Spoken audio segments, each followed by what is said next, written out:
ለእሷ ስል ክብሬን ማንነቴንና እኔ ሰውነቴን አጥቻለሁ። የሚገርም አገላለጽ። ቆይ ለምን አታስተውቃለህ? በጣም ጥሩ ሀሳብ ነው ዳኒ። ለምን ይዛት አትመጣም? ያውም እዚህ ነው ማመጣት። ቲና እኮ ፍቅረኛ እንዲይዝ አትፈልግም።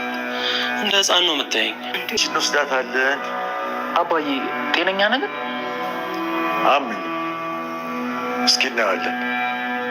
ይሄ ትክክለኛ መልስ ምት ነው። ሄደንዬ ስላገኘንሽ ደስ ብሎናል። እምቢ ብላኝ በመከራ ነው ያመጣሁት ጋሽ። ይችን የመሰለች ልጅ እንዳታመልጥ። እኔን ትታ ወዴት ትሄዳለች ብላችሁ ነው?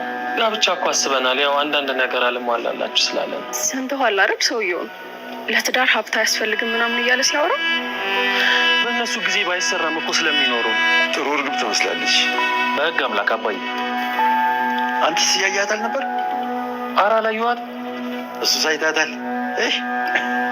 በኋላ ግን እንዳታመልጠ። ማምለጥ እንደ ቀልድ የምታወሪው ነገር አይደለም። በጣም ከባድ እንደሆነ አልገባሽም? ትዳር በረከት ነው። ልጁ ልክ ነው። አዎ በረከቱ ብዙ ነው። እንደኔ ትዳር አይደለም። ስለዚህ የመጀመሪያ አማራጭ ፍቺ ነው። ምን እንጫወት እንጂ በኋላ ደውይለታለሽ። ስራ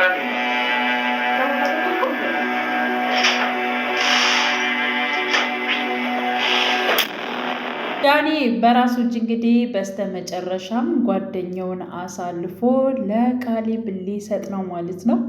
እንግዲህ የቃሊብ አባት እንዳሰበው ከሆነ ልጅቷ ወደዚህ መታ ብትተዋወቀን በጣም ጥሩ ነገር ነው። አንደኛ እሱን እንበቀለዋለን፣ ሁለተኛ ደግሞ እሷ ደግሞ እጅግ በጣም ጥሩ ከሆነች ደግሞ ታገባታለ በማለት እንግዲህ ያው ለቃሊብ ያናግረዋል ማለት ነው። ያው ቃሊብ ለጊዜው አላመነበትም። አባዬ ይህ ነገር እንዴት ሊሆን ይችላል? የእሱን ጓደኛ ወይንም ደግሞ የሚያገባትን ሚስቱን እንዴት ነው ለራሴ ማድረግ የሚችለው? እንዴትስ አደርጋታለሁ በማለት ጠይቆት ነበረ።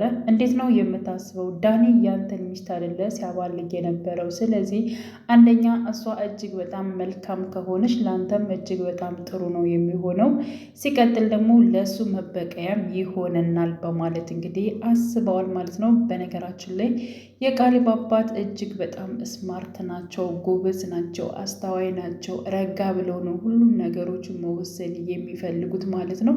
እና ያው እስካሁን ሲሰሩት በነበረው ሁኔታ ያ ማለት ቲናና እንዲሁም ዳኒ ሲሰሩትና በእነሱ ላይ ሲያደርጉት የነበረውን ነገር ዋጋ ማስከፈል ይፈልጋል ማለት ነው። ሰውን እንደዚህ ሲበድሉ እንደቆዩ ወይንም ደግሞ ውስጣቸውን ሲያሳርሯቸው እንደቆየ የእነሱም ልብ ደግሞ ወይንም ደግሞ የራሳቸው ነገሮች እንዲያሩባቸው ሀሳብ ነገራቸው በሙሉ እንዳይሳካላቸው ይፈልጋሉ ማለት ነው። ስለዚህ እነሱ እንዲቃጠሉ ከፈለግ ይህን ነገር ማድረግ አለብን በማለት እንግዲህ ያው የቃሊብ አባት ወስኗል ማለት ነው። ቃሊብ ለጊዜው ግራ ተጋብቷል፣ ግን ደግሞ ይህን ነገር አባቱ ያለውን ነገር በሙሉ በእርግጠኝነት ይፈጽመዋል ማለት ነው።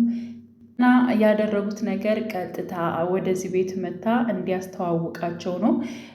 ቃሊብ እንግዲህ ሲያወራ ስለሰማው ስለ ፍቅረኛው ማለት ነው፣ ስለ ዳኒ ስለ ፍቅረኛው ለቃሊብ ነግሮት ነበረ። በጣም ነው የምወዳት፣ እጅግ በጣም ነው የምወዳት በማለት ብቻ ግን ደስ በሚል አገላለጽ የገልጻት ነበረ። ለእሷ ስል ብዙ ነገሮችን ትቻለሁኝ በማለት ገልጿታል ማለት ነው። ይህን ያክል ትወዳታለህ ማለት ነው እንዴ በማለት አዎ በጣም ነው የምወዳት። እንደዚያ ከወደድካት ለምንድን ነው ከኛ ጋር የማታስተዋውቅን የሚል ሀሳብ ነበረ እንግዲህ ቃሊብ ለዳኒ ያቀረበለት ማለት ነው።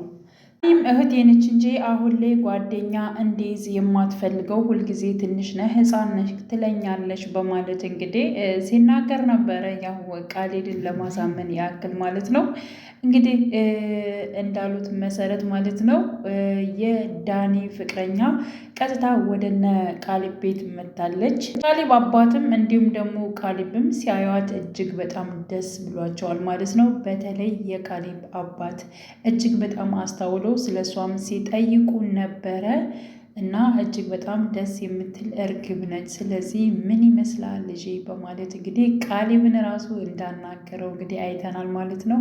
አባዬ ምን አስበ ነው እንዴት ነው የሚሆነው እያለ አሁንም እንግዲህ እያቅማማ ይገኛል። በመጨረሻም በእርግጠኝነት ማለት ነው ቃሊብና እንዲሁም ኤዱ ማለት ነው እንደሚግባቡና አብረው እንደሚሆኑ ተስፋ እናደርጋለን።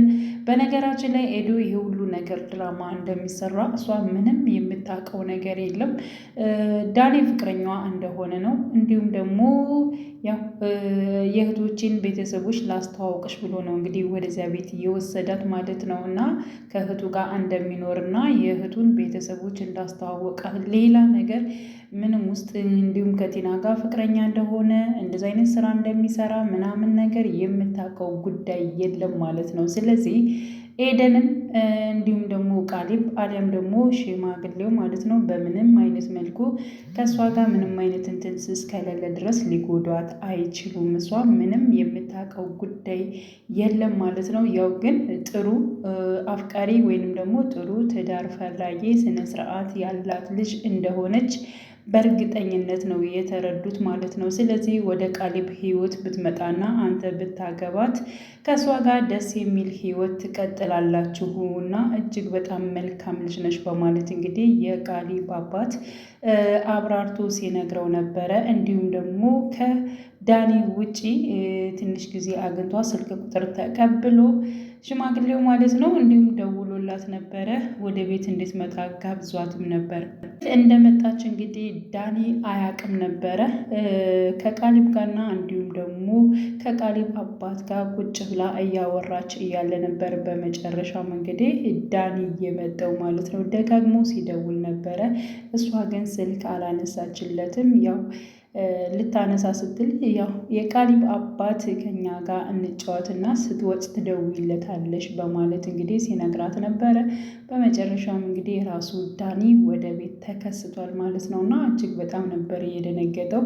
በመጀመሪያም እንግዲህ የቃሊብ አባት ያሰበው ነገር ምንም አላማረውም ለዳኒ ማለት ነው። ምክንያቱም ለምንድን ነው ጭራሽ እንዳታመልጥህ ምናምን እንደገና ደግሞ እኔ ያጋባሻለሁ ምናምን እንደዚህ አይነት ቃላቶችን ለምንስ ይናገራል? እኔ ያለ አንቺ መኖር እንደማልችል ታውቂያለሽ ወይ? እሱን እገለዋለሁ እንጂ በፍጹም አንቺ ለሌላ ሰው መሆን አትችይም በማለት እንግዲህ የኔና የኔ ብቻ ነሽ እያለ እንግዲህ ኤደን ጠይቀው ነበረ። እኔ ሌላ ባገባ ምን ይመስላል በሚለው ጥያቄ ጠይቀው ነበረ እና ያገባሽን ሰው ልገለው እችላለሁኝ በማለት እንግዲህ ዳኒ መልሷል። ዳኒ ኤደንን እጅግ በጣም ነው የሚወዳት የሚያፈቅራት፣ ስነስርዓትም ስላላት ማለት ነው እና ለትዳርም ለህይወትም የሚመኛት እሷን ነው። ግን ደግሞ ሀብት እስከማገኝ ድረስ ወይንም ደግሞ አንቺን የማስተዳድርበት እስከሚኖረኝ ደስ ብሎሽ እንዲኖርሽ ነው እንድትኖሪ ነው የምፈልገው እንጂ ተቸግረሽ ማየት በፍጹም አልፈልግም ብሎ ነው የሚያስበው።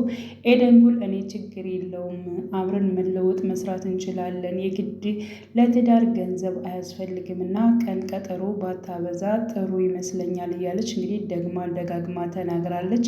የቃሊብ አባትም ይሄን ነው የሚለው ማለት ነው። በትዳር ውስጥ በረከት ይመጣል። ስለዚህ ገንዘብ ገና ስታሳድድ እሷ ልታመልጥ ትችላለች። ስለዚህ ተሎ ብለህ ሳታመልጥህ ማግባት አለብህ በማለትም መክሮታል። ካለዚያ ግን እኔ ለሌላ አደርብሃለሁ እያለ ሲቀልደው ነበረ እና የሁሉ ነገር በስተመጨረሻም እንግዲህ ሶስታቸውን አንድ ላይ ሲያገኛቸው ዳኒ እጅግ በጣም ደንግጦ ነበረ ማለት ነው።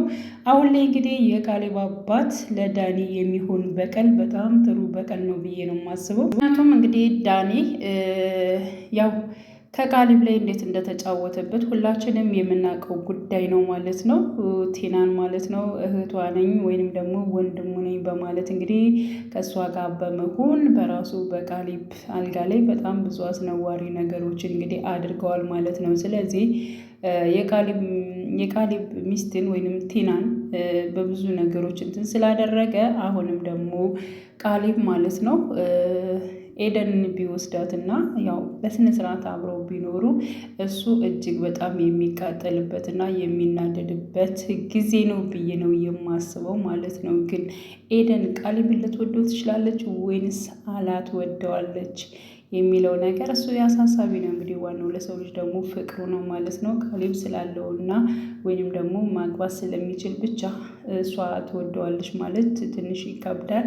ስለዚህ የእሷ ሀሳብስ ምን ይመስላል የሚለውን እንግዲህ ወደፊት አብረን የምናየው ይሆናል። ፈቃደኛ ትሆናለች ወይንስ ደግሞ አትሆንም የሚለው ማለት ነው። እና በዚህ መልኩ እንግዲህ ያው እንትን ብለዋል። ግን የቃሊብ አባት እጅግ በጣም ስማርት እንደሆኑና አስተዋይ እንደሆኑ ነው የተረዳሁት ማለት ነው። ለነገሮቹ ቀስ ብሎ ጠንክረ ከዛ ሰው በርትተ ጠንክረ በነገሮቹ በሆኑበት ነገሮች በሙሉ መናደድ መበሳጨት ሳይሆን ከዛ ሰው ተሽለህና የበለጠ ሰርተህ መገኘትና ተነስተህ ማሳየት እንዳለብን የሚያሳይ ነገር ነው ማለት ነው። እና ልክ እንደዛ ነው እያደረጉ ያሉት። በትዕግስት ሁሉን ነገር አልፎ ከነሱ በላይ በልጦ መገኘት መቻል አለብን። ስለዚህ እነሱ እስካሁን እንዳቃጠሉን ደግሞ የሚቃጠሉበት ጊዜ እየደረሰ ነው። ቲናም እንግዲህ ቤት ተገዛልኝ ብላ እንግዲህ ጮቤ እየረገጠች ትገኛለች። ግን ደግሞ ቤት አልተገዛላትም። የውሸት ወረቀት ነው እየተፈረመላት ማለት ነው። ይህንን ስታቅ ደግሞ እሷም ራሷ እጅግ በጣም ነው የምታብደው ማለት ነው። እና ውድ የቻናሌ ተከታታዮች ቤተሰቦች በያላችሁበት ሰላማችሁ ይብዛሌ። ለቤቴ አዲስ የሆናችሁ የደወል ምልክቱን በመጫን ቤተሰብ የሆኑ ነባር ቤተሰቦችም ስለምታበረታቱኝ እጅግ በጣም አመሰግናለሁ። ቀጣይ ፓርትን ሁላችንም በጉጉት እንጠብቃለን። መልካም ጊዜ ተመኘውላችሁ።